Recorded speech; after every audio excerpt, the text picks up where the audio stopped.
Hey Suita, tell me why Databricks community is the platform for data practitioners.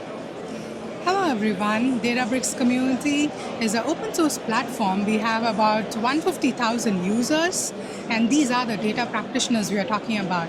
If you are a data practitioner and you're feeling stuck when you're practicing Databricks, so you just get on community, post your question and get your answer in no time. We also have a bunch of different technical blogs and video content and different other resources that you can post on community with us. So if you feel this is your platform, then reach out to us. Yeah, I see a lot of young data engineers are getting involved here and posting their questions and getting answers to their questions, and they are publishing their blog content. Yeah, I think Databricks is going like anything, and where we see a lot of traction in data engineering stack.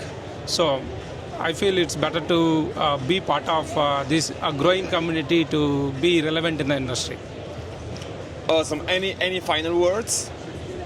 I love to help my peers and aspirational data engineers. So I'm always happy to help if somebody is asking for any question. I'm a quick person who can answer quickly, and I always want to in touch with community where I'm actively posting my blog posts and all. Perfect. Thank you so much, buddy. Yeah, thank you so much. Yeah, happy to see you here. Yeah, Likewise. looking forward.